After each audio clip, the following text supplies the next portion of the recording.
I will adjourn, not adjourn, I will call to order. Wow, it's one of those mornings, right? We just want to get done. No, I will call to order the House Education Finance Committee.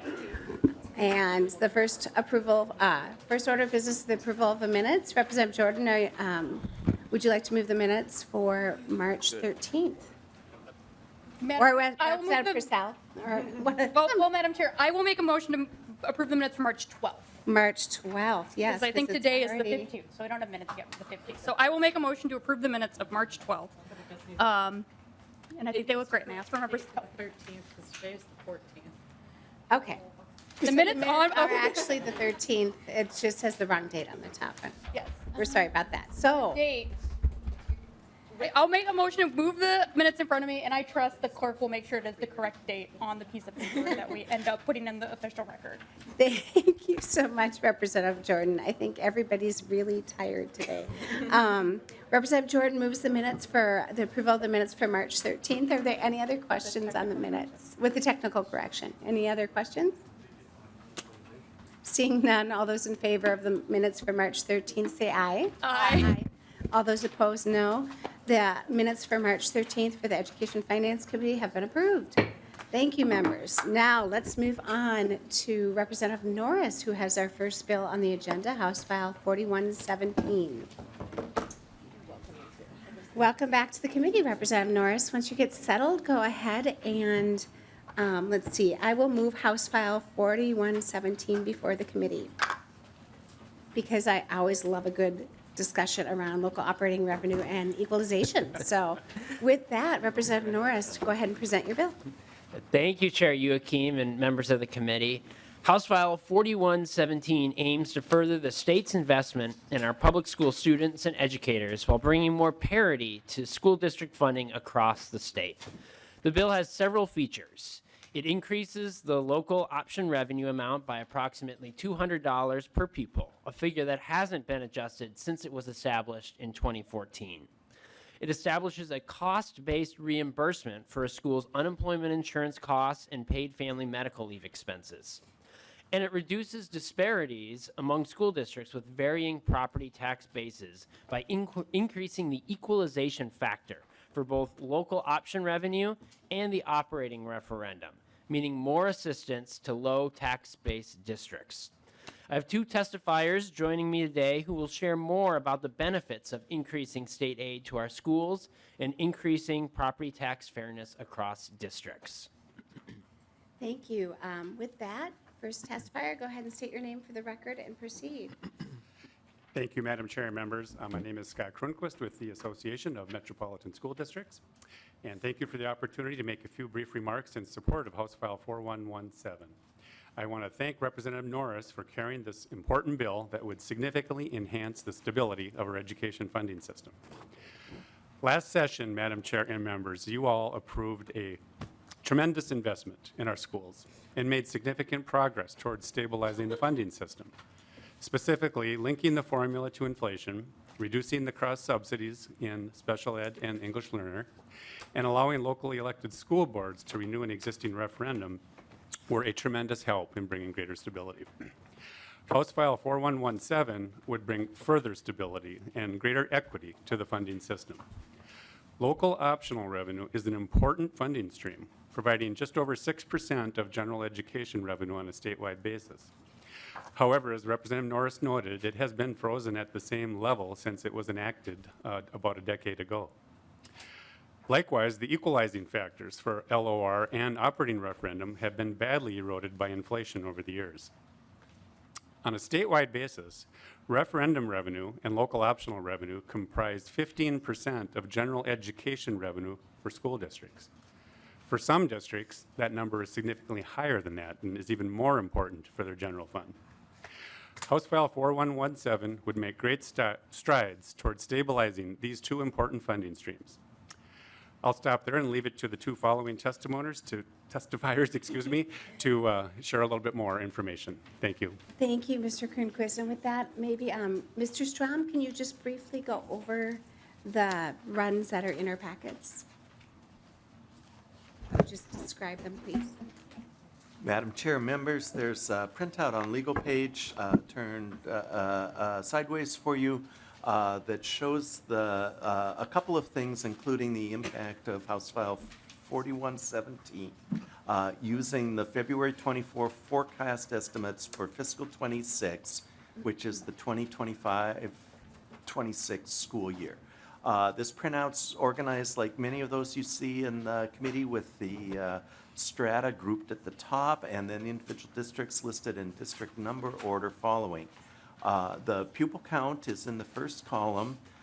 Then the referendum market value, which is the tax base that's used to equalize the referendum, and that tax base divided by the resident pupil units then gives the tax base per pupil column.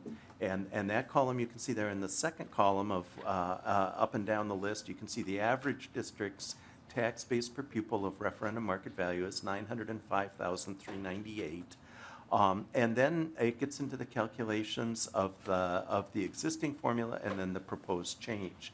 So under baseline for fiscal year 26, it's estimated that local optional revenue will total $616 million. About 90% of that's paid through the local levy, and 10% comes through the equalization aid, which is, as the tax base keeps growing, provides less support each year. Then the next column over shows the existing UI summer aid based on the 24 estimates that this committee discussed yesterday, as well as about $8 million of unemployment insurance levy that school districts did in Pay 24 based on the levy for their permanent layoffs, which is ongoing authority they've had for a number of years. The total of those two is about $47 million. So the combination of those two programs is about $664 million. The alternative that's proposed in Representative Norris's bill is to increase that general allowance for local optional revenue from $724 to $920 and then adjust for inflation. So you can see that pushes that amount up to $784 million. Adding in then the UI to that amount adds another $47 million for a total of $831 million. That's a $167 million increase in revenue shown in the next column, and you can see that for this year that revenue increase is essentially a fixed amount because the UI estimate is the same used in 26 as was for the 24 year, $196 per pupil of additional money. Then the next two columns are for information only at this point in time. We don't yet have a good way of estimating the paid family and medical leave costs that districts are going to face. Others may want to address this. The business manager that's here today may have a thought how his district will shake out on this. As members may know, that bill passed last year, and employees could face a tax rate of 0.3%, 0.4%, or 0.7%, depending on the programs they have, and if they have qualifying programs for their employees. Otherwise, they wouldn't face an additional rate. So as a way of providing information for you, I've used a 0.3% rate against the payroll for each district to show what kind of fiscal implication that would have for the district. And that component, as Representative Norris said, is going to be added to the formula. It's a reimbursement basis, so wouldn't show up until fiscal year 27 at its first year, but just so members have a sense of how much that would be. Then on the perpetual issue, we get in this committee about how to do equalization. Often these bills are drafted before we know what the forecast information is going to be, so we try to back into an equalizing factor. The goal with this bill and others that have been introduced on local optional revenue have been to keep the property taxes at the same level statewide. The equalizing factor under the existing program is set at $880,000 for the first tier and about $600,000, depending on the year, for the second tier of LOR. Combining those into a single equalizing factor to fund the proposed program in House File 4117 requires an equalizing factor of $1,245,000 if it were all done on LOR and not split between local optional revenue and the referendum. I think the author's goal is to split that between the two, but for purposes of getting this all on one printout, it shows the effect of keeping the property taxes the same statewide. So the last three columns on the printout then say choose a $300,000 property. And remember, this is referendum market value, so it doesn't have the class rates involved. And you can see statewide, those amounts are the same. $300,000 house in Black Duck or Wayzata or wherever is going to pay the same amount of tax based on the overall tax base. The state average is $205, but depending on the composition of the rest of the tax base, the more property wealthy districts will have a lower rate, and you can look up and down those rates there to see where the rate is under current law and where it goes with the new equalizing factor and the higher revenue amount. And again, that second column from the left, if you go all the way back to the left, that's sort of the magic number for equalization. That's the individual tax base per pupil that's going to be set over that equalizing factor. So I apologize for the relatively long explanation, but there's a lot of material on this printout, and just want members to understand what each of these columns represent. Mr. Strom, I just wanted to make sure I caught it too in the bill. So instead of going to the average net tax capacity of the individual district, how our first and second tier do for LOR, it moves it to the statewide average that goes up for inflation? Madam Chair, no, it changes the equalizing factor. Both are still based on referendum market value, but it pushes that equalizing factor up to a higher level so that the same amount of local levy is incurred statewide. They're shifting amongst districts. In general, the lower tax-based districts are going to be getting more state aid, while some of the highest tax-based districts are going to get an increase in their individual levy. Yes, and then that collapses both the tiers, Mr. Strom? Madam Chair, that's correct. Okay, thank you.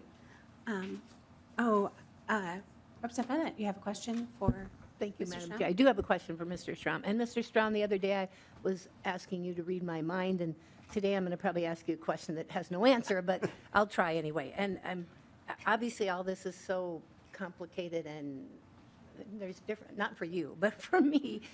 So here's my question. If a school district used their local option revenue levied up to the full amount that they are able to do throughout the state, all the school districts, what's the range of equalization?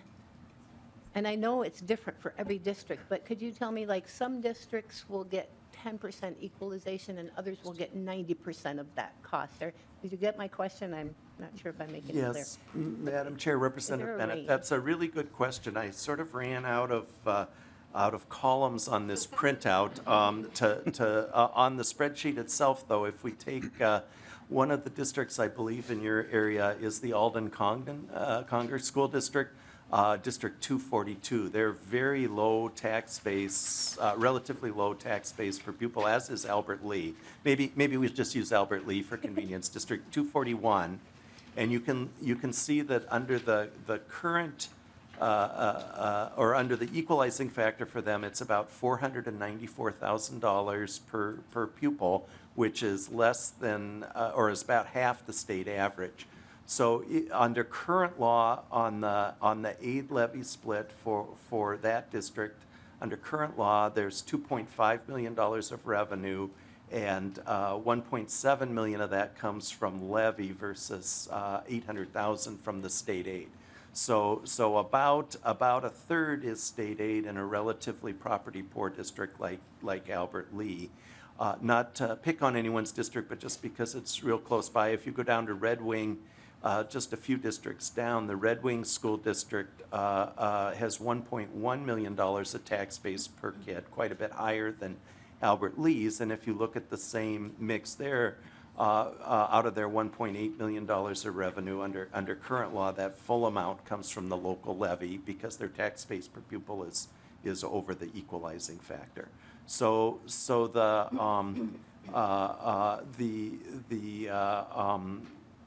tax base per pupil is really that measure that counts, And the range of revenue, of state aid as a portion of that revenue varies as well, depending on the district's tax base. As I said, statewide, it's about 10%, but for districts more situated like Albert Lee, it's about 30%. For districts situated like Red Wing or some of the suburban districts, it's 0% aid and all levy. Representative Bennett, Yeah, follow-up? and thank you, Mr. Strom. You should really be a teacher. You did a good job with that. Thank you. Yes, Representative Bennett, we're not allowing him to retire at any time.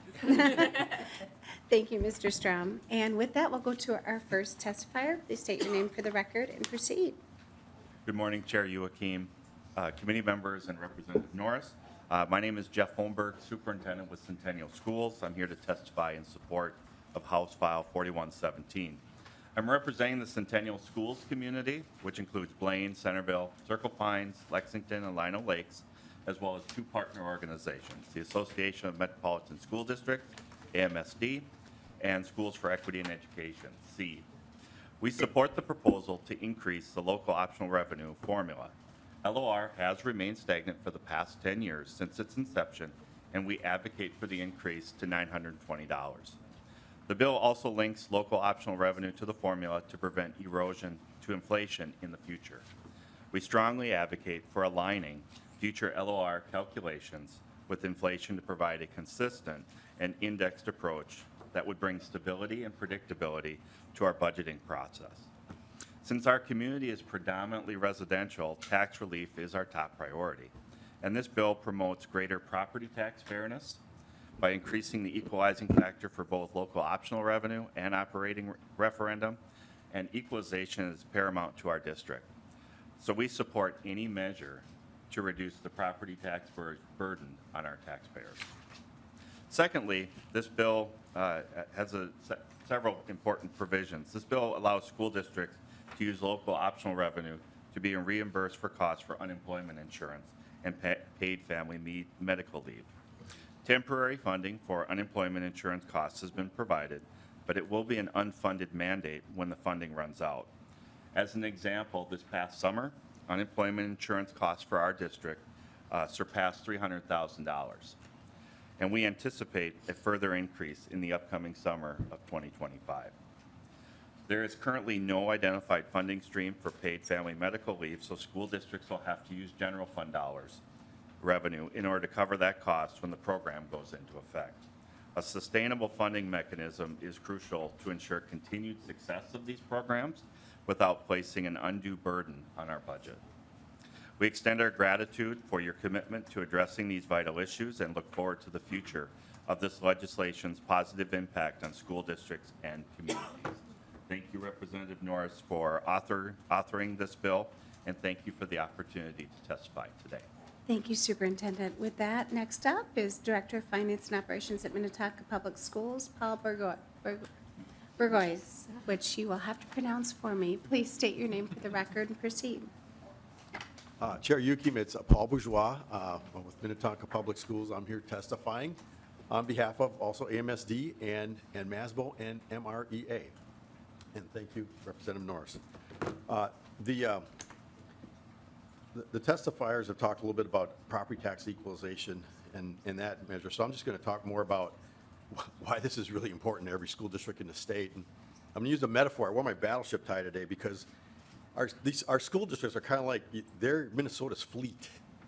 We're the fleet that kind of fights the battle against not being educated, against time. We have 13 years for each of these students to come through our systems. And we have to do the best we can. We're battling every day to take every student up to as high a level of learning as they can go to, so they can get achieve their best aspirations. But no money, no mission. But we're steaming along out there, but we're taking some hits. And inflation is just a torpedo that just is hitting us. It's hitting everybody. The mandates in these are a couple more torpedoes in the water that are going to hit us. And as previously stated, it'll reduce the amount of money available to spend on our students. And again, there's good reason for those mandates. So we're not saying that they're not appropriate. But the thing is we really need you to figure out a way to help us fund them.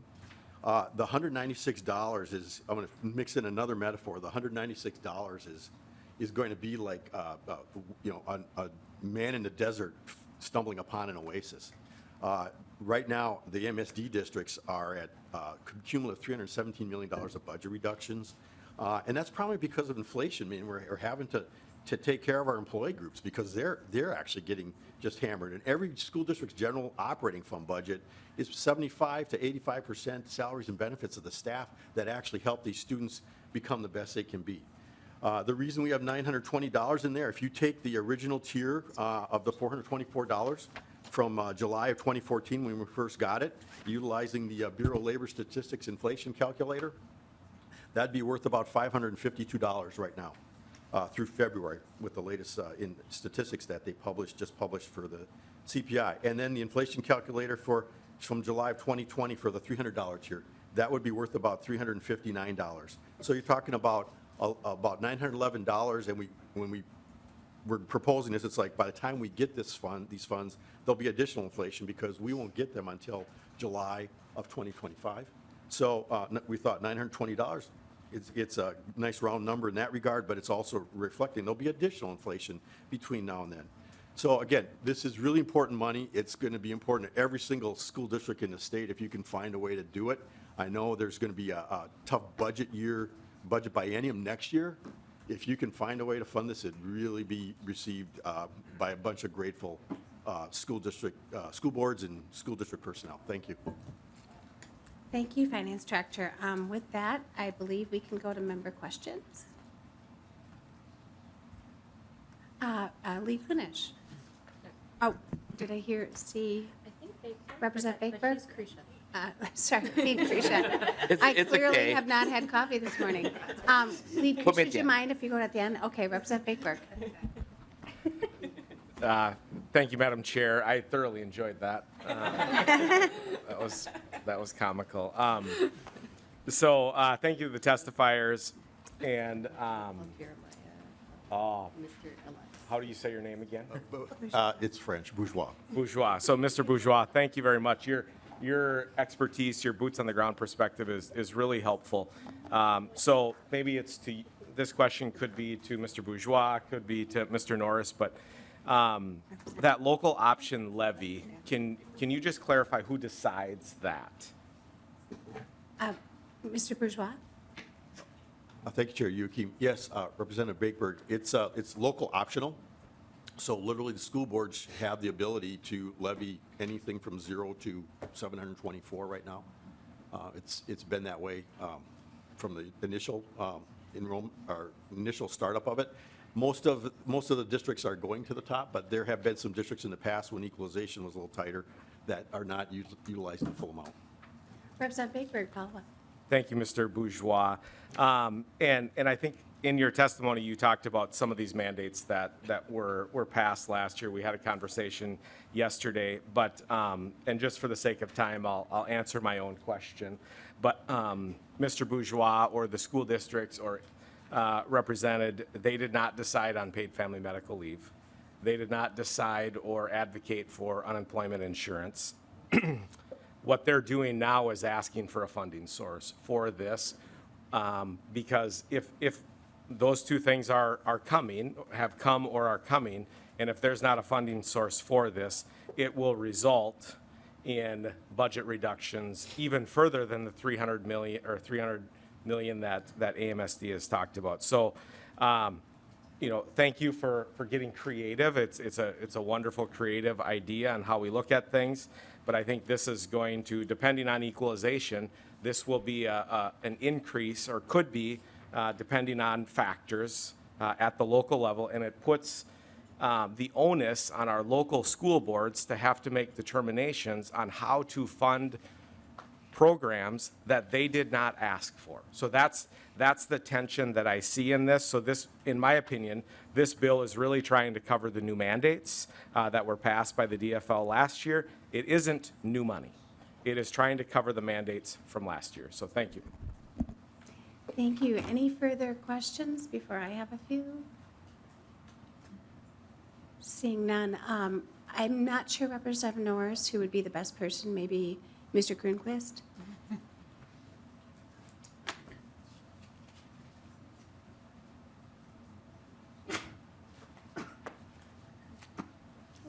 Mr. Kuhnquist, I want to thank you too for the creativity around this, especially with the local optional revenue piece. I've carried a bill for that for 3 years now, just because we're stuck in older numbers and the property values have increased. And I see you left it scale by leaving that one piece open to see how much we could cover. And increasing it to $920 hopefully will help some of our districts. And then doing the equalization factor higher will help some of our districts that can access that equalization. I represent 3 that have 0, and it goes all on our taxpayers. So I think that's important. With the UI piece, can you tell me, I think I remember from our presentation yesterday, 1, districts haven't had to pay anything yet because we have the pot of money.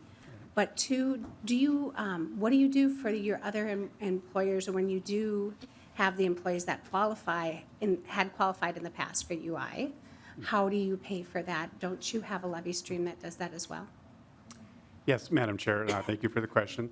Yes, there is an existing unemployment levy that school districts use that are not allowed to use it for the new benefit that was passed last session. What we proposed in this bill was to repeal that existing UI levy and to use this local optional revenue option to cover all UI costs. And the thought behind that was the existing UI levy is not an equalized levy, so it's all levy for every district. And whereas the local optional revenue does have, it's still a decent equalization levy. Obviously, we're hoping in this bill to also raise that. So that was the idea behind shifting it over to the local optional revenue. Thank you, Mr. Kuhnquist. And can you tell me, besides the paraprofessionals, who else in your buildings qualify for UI? Under the old law? Boy, I might have to phone a friend or turn to Mr. Strom. I mean, there's a wide variety of employee groups. Yes, that do Mr. Strom. Madam Chair, the current unemployment insurance levy covers all employees if the layoff is permanent. So essentially, it doesn't have to do with what category of employee they are. It has to do with whether the termination is permanent or not.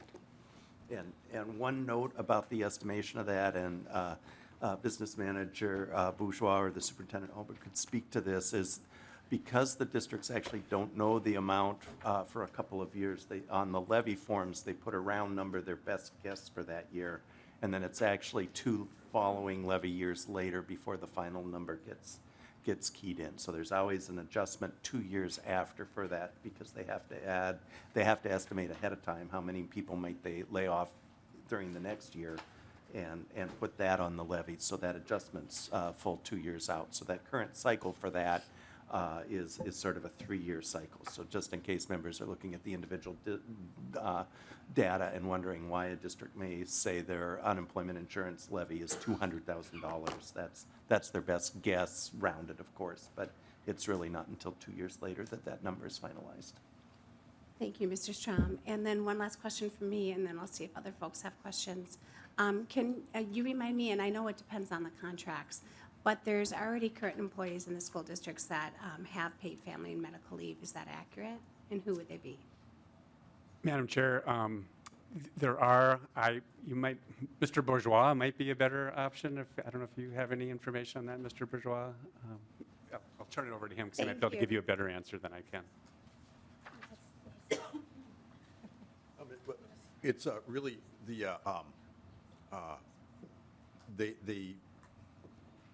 there's not a specific designation, but there's the Federal Medical Leave Act. That's pretty much what we work with right now. So a lot of it does go unpaid. So the paid family medical leave actually is going to kind of backfill on that. Thank you, Mr. Bourgeois. It's my understanding too, though, a lot of the administrators in our buildings have this in their contracts. I've heard that before, but I'll have to clarify that. So. I'm not aware of that in any of the contracts in my district, but that doesn't mean that they're not out there in other districts. Thank you, Mr. Bourgeois. Thank you for your patience. Sure. And now you all know how I felt when I got up to a school at 7:15 a.m. in the morning and found out subbing that it was a French immersion. And it took a long time for me to get that, so thank you. With that, members, any other questions before I go to Lead Krisha? Lead Krisha, you're up.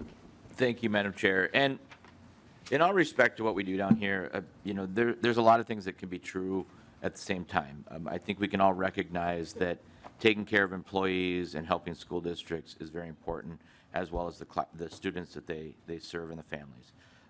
There's no argument there. And how we get to that, there's lots of ways. So I'm not going to ask a lot of questions of you. Thank you, Representative Norris. I'm just going to make some comments. We'll do a 2.5-hour beat up on the House. No, I'm kidding. But here's what we're faced with as a finance committee. We have a spreadsheet. Mr. Strom went through it. These school districts now have liabilities. They have additional liabilities. When you look at a balance sheet, you have liabilities, you have assets, and you balance those. Because of the budget that was passed, and we had a very large surplus last year that was all spent for lots of different reasons, but it was spent. And in that bill, and I don't appreciate some of the school groups that come up, because you were in our offices railing against mandates after mandates after mandates, and you knew this was coming, and now we're here saying, well, thank you for all this. I'm not saying anything negative to the majority party. The chair, you put the bill together, but we do have groups here that were playing a thin line of, yeah, we know the mandates are coming, but we're willing to eat those in addition for this. Well, now you have this. You have unfunded, and not my words, these came from testifiers, we have unfunded down the road liabilities that are going to have to be accounted for. And the argument and the challenge that's in front of this committee and this legislature in years to come is, how many dollars are we going to take out of classrooms for other liabilities? The LOR hasn't been adjusted since, I think, 2014. I actually think this should go to the tax target. But it won't go to the tax target because the tax committee doesn't want it, because they're going to have to raise money, which means they're going to have to raise taxes. And I get it. This is fantastic in some respect. We have an equalization. But to not say this is not raising taxes on the property side is to ignore the fact that if we were to put this in the tax committee, we would have to raise taxes somewhere else. The dollars are not just printed. So again, I'm not talking about the merits, or I don't want to talk about the value of the programs we pass, but we do have assets and we do have liabilities, and this is a liability that will have to be funded. It will have to be paid for. Something like this will probably have to pass, or there's going to have to come more money. But either way, what the school districts are saying, which is very, very true, and it's a problem in front of us, is the general ed fund is not going to cover all the expenses that are out there, and more of those dollars may be coming out of classrooms. That's the position we're in down the road. And we're already hearing from the finance director and the superintendent, as I'm hearing from many, many schools, saying we just don't know what the economy is going to look like. And people are very fearful of the uncertainty that's going to come in the next budget cycle. My recommendation to this legislation is, this legislature is, let's back off the liabilities. Let's find some more flexibility so that these schools can dig out. Because if we keep piling on, and like I said, you're probably going to have to pass an LR equalization. You're going to have to find money from somewhere. But the reality is we have to back the liabilities off. We have to give the schools some breathing room, or at the end of the day, the classrooms and that tough decision of where a dollar goes will become more and more difficult. So good luck with your bill, Representative Norris. Thank you, Lead Kusha. And you and I agree on the one thing, that it should be in a tax bill because it is a property tax cut. Equalization should be there, but we also owe our schools some measure of stability in the fact that kids shouldn't depend on where they live in their zip code and how they're funded. And some districts don't have the tax capacity to fund at the same level. And we're lucky in Minnesota that about 80% of our aid to schools comes from all of us collectively. In some districts, in some states, it's almost all borne just by the local taxpayers. So it's a balance. You're right. It's absolutely a balance, and as is in all our decisions up here. So I do appreciate you in your comments. So thank you. Representative Norris, final comment. Thank you, Chair Joachim. Just briefly appreciate the conversation we've had here with the committee. I think this bill is a good conversation starter. It takes us in some positive directions, increasing state support and investment in our students and our educators. It brings more parity across districts depending on their property tax base. And so I look forward to continuing that conversation with the committee in the future.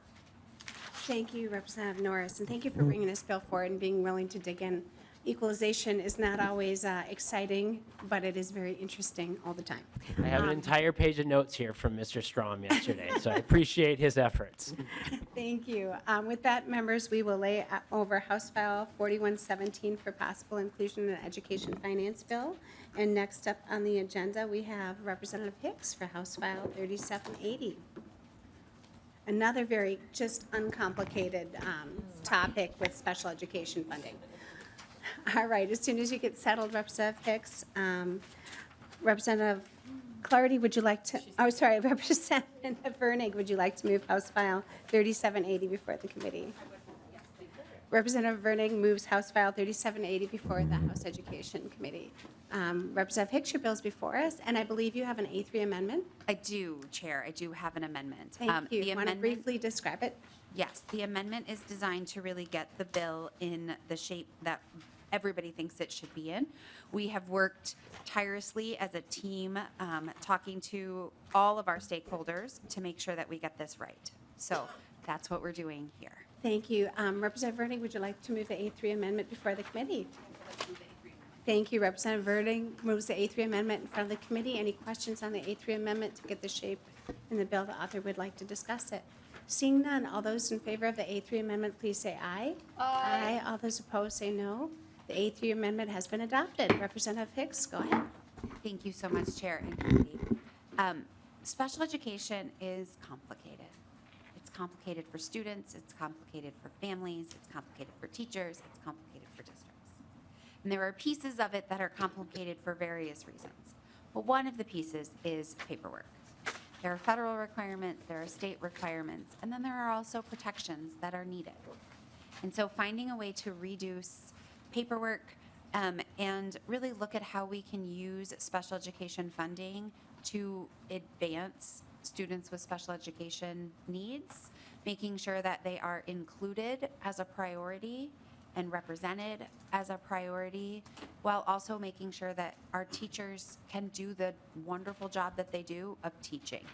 So they aren't spending so much time doing things that are not teaching and not in the best interest of supporting kids and families. So the bill before you today has two sections. The first section takes care of a issue around DAPE assessments, which is for adaptive physical education for students with disabilities, making sure that those assessments, when they're needed, can be done without having to do a whole big hoorah-rah of other assessments that are unnecessary to get the student what they need. The second section of the bill, which is primarily in the amendment at this point, really allows us as a state and as a community to bring folks together to talk about how can we do this differently and how can we do this better in a way that honors everyone's position and place in this space. So that's the bill, and I would love my testifiers to share information as well. Thank you, Representative Hicks. First, I want to say thank you for being willing to dig into this when we asked, and for all of those around the table who helped out with this. I know it was a big endeavor this summer to get a lot of the stakeholders together. And we all talk about sped paperwork here, but I think maybe briefly before we bring our testifiers up, you did speak about paperwork and took care of the DAPE issue, but what else did you find out that you told me about? It's not just about the paperwork. It's not just about paperwork. So there is a lot that is about paperwork, but there is also districts, lots of districts, who are doing a variety of different things to be in compliance. And how do we do that better? How do we do that more efficiently? How do we give the support that our districts need to make sure that as they are deciding whether they want to have this form or that form or how they're going to document different things, that that's really helpful and clear, both for them but also for our families, so that families can feel confident in how that is going. And then the other part is the special education formula, and how can we make that be reflective of the work that our special ed teachers do, not just with students, but also with paperwork. And how do we take a look at that formula and make sure that the way that we're doing that includes and incentivizes inclusion and makes it so that we can start including with people with disabilities when they're little, so that when they are adults, they're part of our communities and they haven't been excluded from their peers. And so how do we do that in a way that works for everybody and brings everybody together so that everyone can work towards an inclusive Minnesota where people with disabilities are considered full and equal partners? Thank you, Representative Hicks, and thank you for your work. So we'll go to our first testifier, which is, Ramona Springs Das, special education teacher in 196 that is remote. So Ms. Das, please state your name for the record and proceed. Hello, my name is Ramona Springus Das, and I am a special education teacher in District 196. I have been a teacher, I think this is my 27th year. When I started in special education, I was able to write an IEP in 30 minutes. Today, it takes 10 hours. There's a lot of pages that have been added over those 20 years. It also takes 20 hours to assess a student. So I spend a lot of time during my working day assessing kids and doing paperwork. On average, I spend about 9 hours a day at school and 20 hours on every weekend at school. The last time I talked to Justin, I think I figured out I'd had 1 day off since the beginning of the school year. Paperwork is excessive, and it interferes with a teacher's ability to deliver quality instruction to students that need it the most.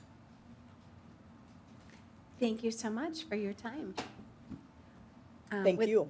With that, we have Maren Christensen Hofer. Please come to the table and state your name for the record and proceed.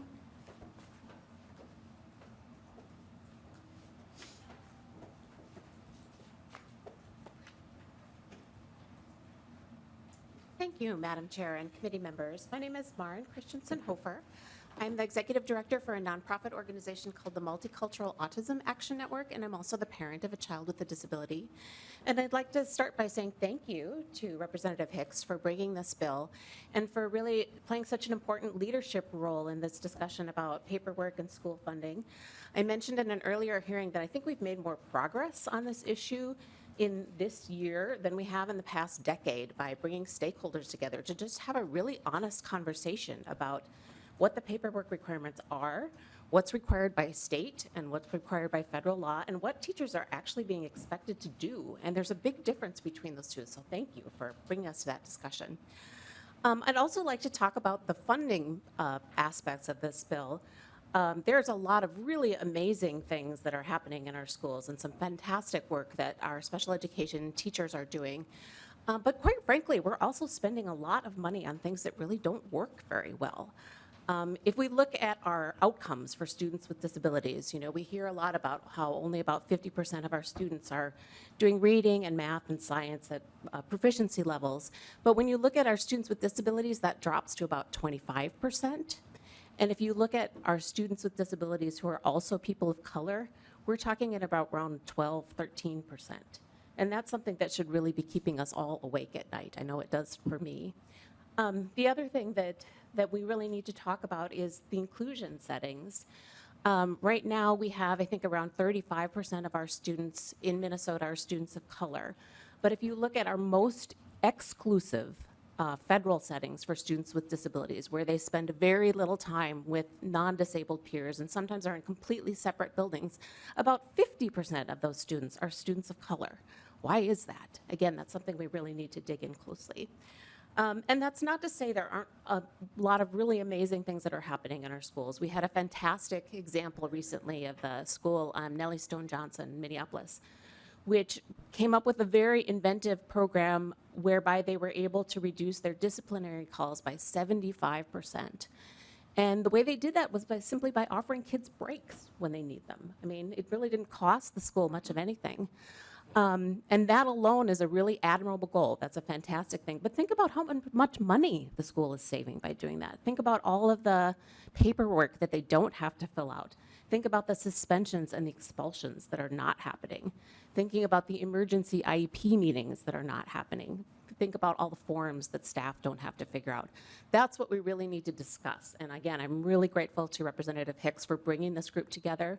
I'm grateful for all the amendments that really clarify not only what we're going to talk about, but who is going to be at the table, and glad to see that parents and advocates are part of that conversation. So again, I thank you for this support of this bill. Thank you. Members, I think that is it for testifiers.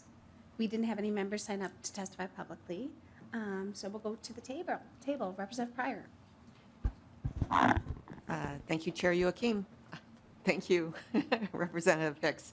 And just to repeat what's already been said, it was last year we said, oh, you know who would be great at looking at paperwork for special education? Representative Hicks.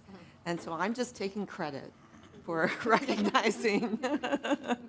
As you should. But I truly, grateful that you've done and I understand, especially in your mind, this is just the start of the work that we need to do and that you will follow up on.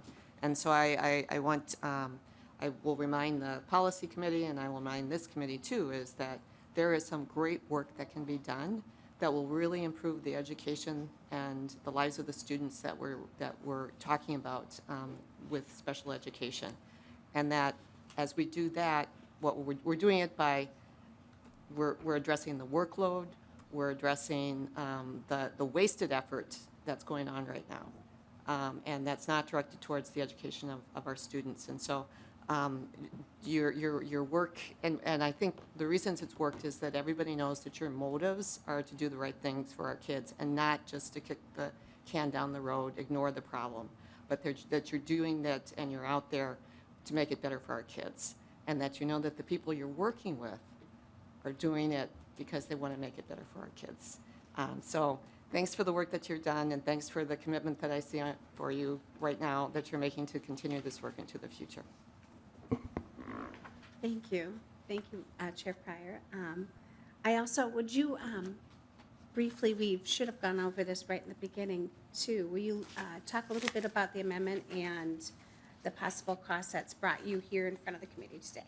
Yes, thank you so much, Chair. So the amendment, if you take a look, is about bringing people together in a more formal way. So we did that this summer. We had big groups, and I am so thankful to MDE for helping coordinate and work with, and the School Board Association and our Special Ed Directors Association. I'm looking all over the place for all of the folks.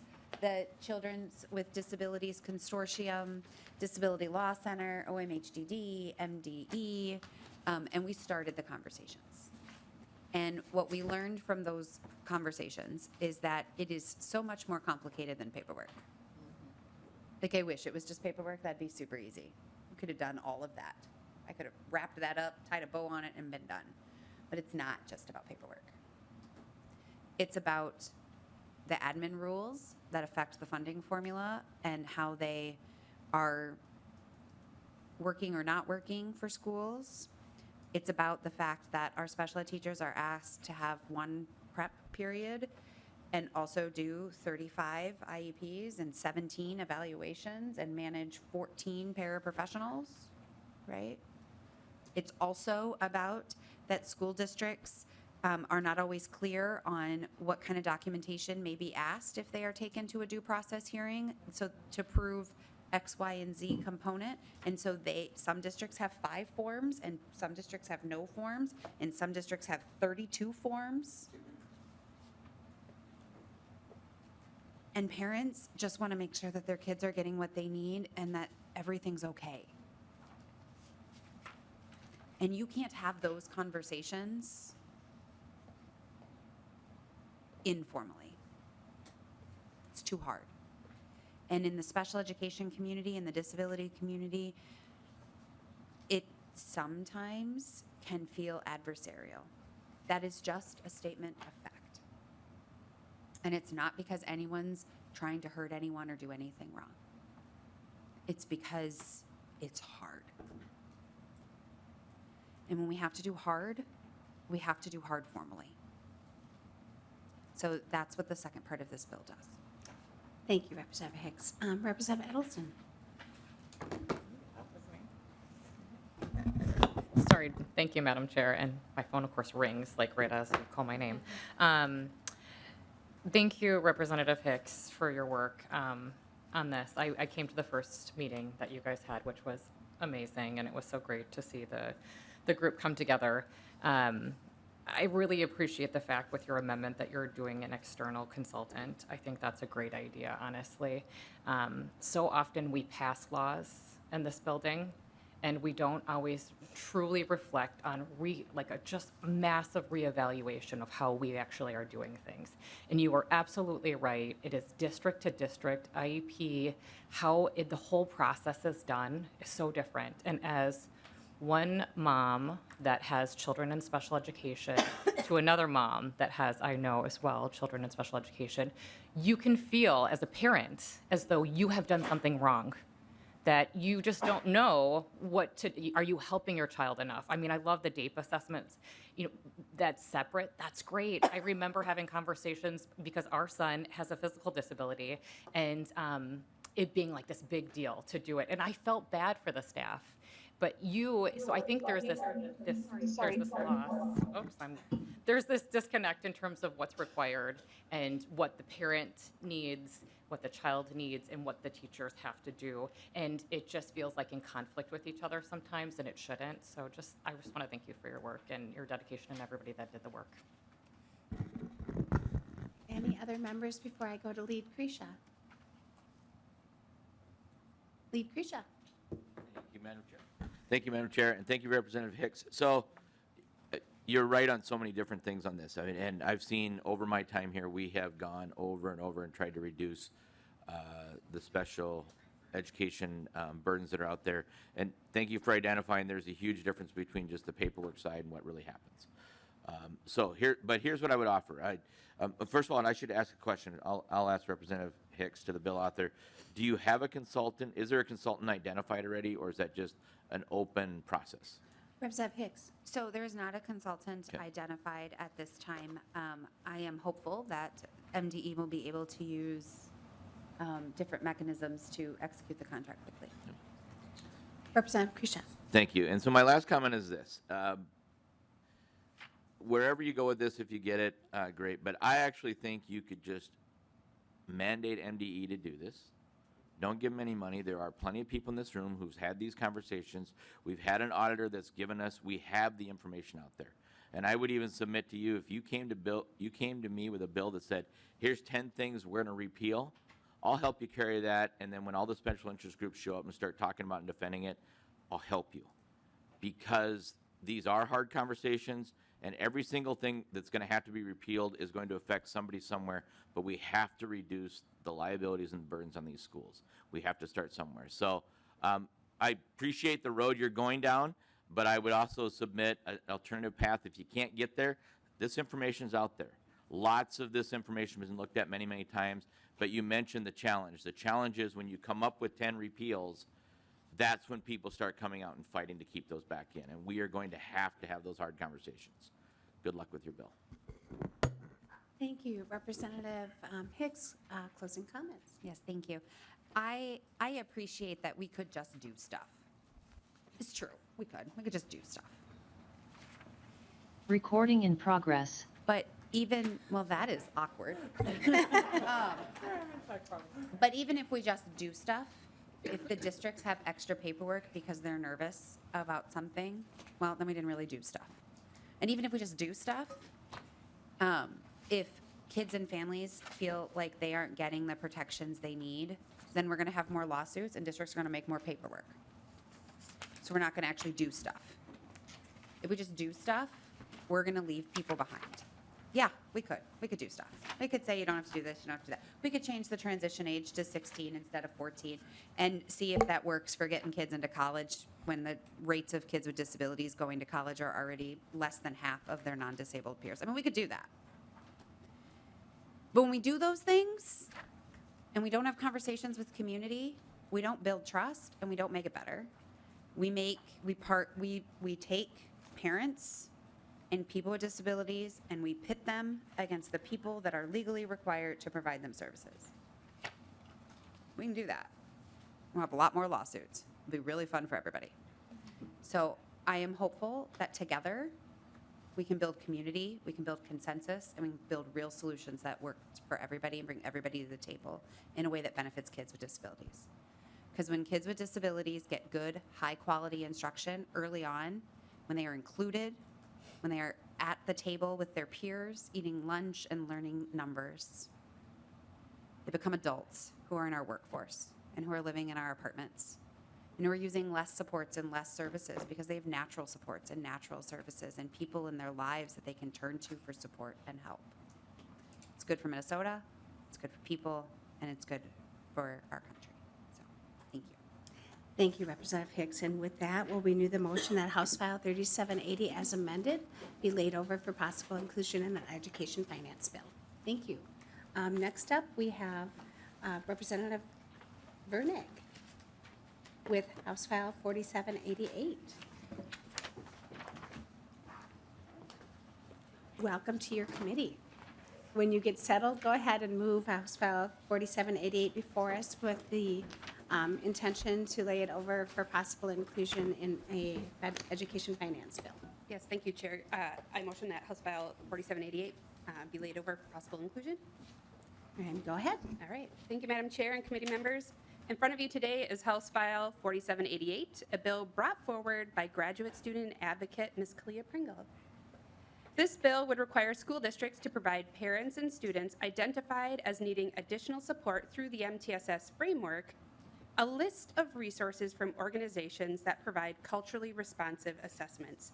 Ideally, this list of resources would be curated by maybe the Department of Education and/or the University of Minnesota Center for Applied Research and Education Improvement, or CARI. It would be updated annually and indicate if the organization accepts prepaid medical assistance programs, has a sliding fee scale, or even offers pro bono work. Identifying organizations across the state or those who offer remote assessments would also be beneficial. Education is a social justice issue of our time. From literacy to special ed services, we have an opportunity to make improvements, both big and small. This small bill will have a big impact.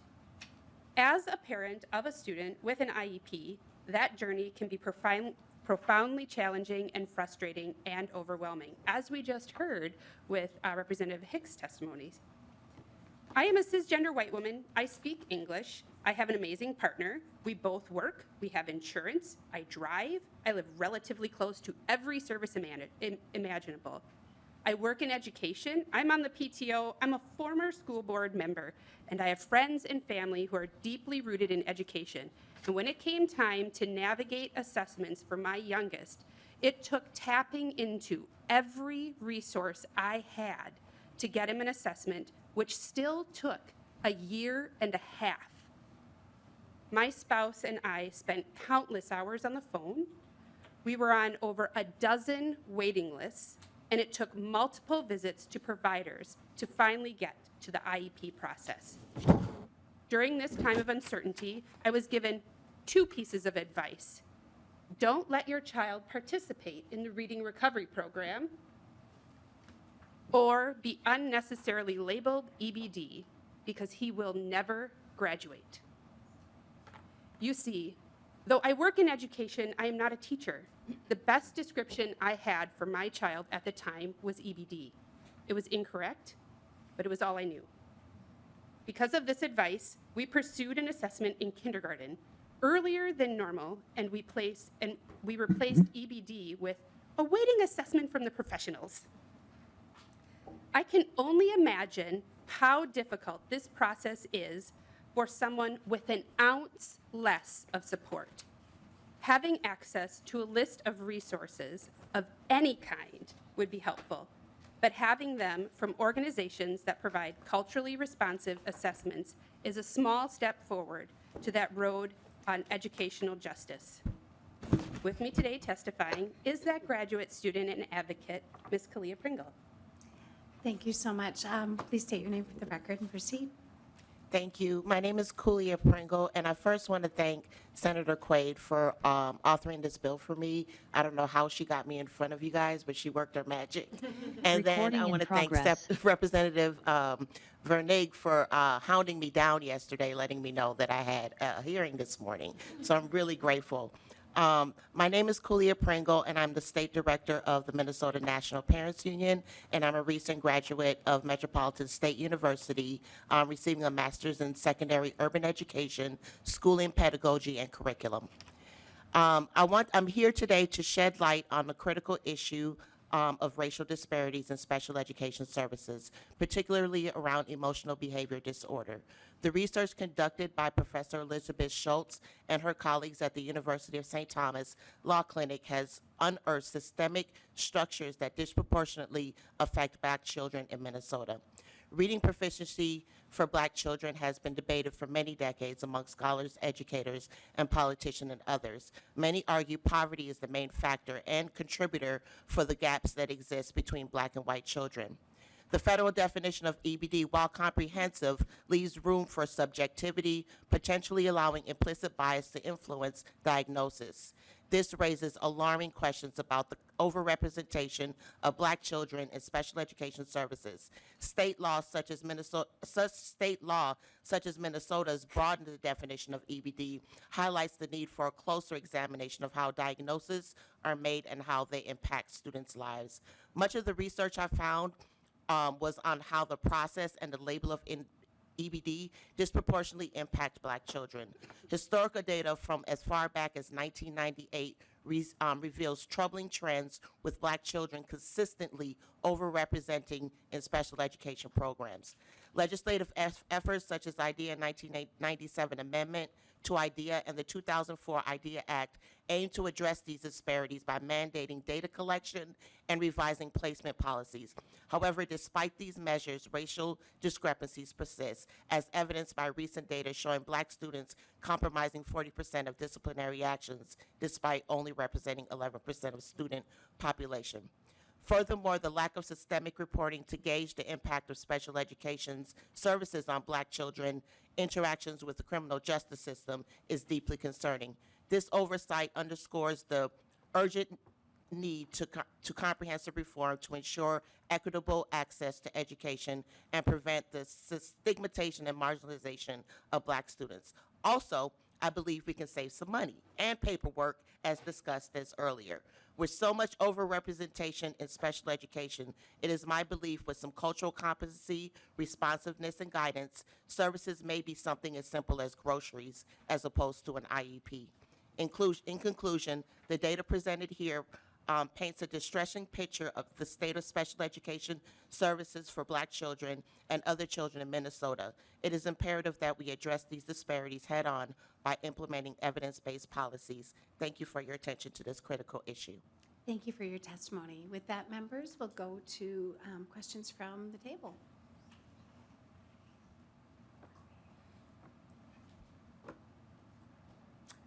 Seeing none, Representative Virnig, thank you for bringing a simple bill that can make a big impact, and closing comments, please.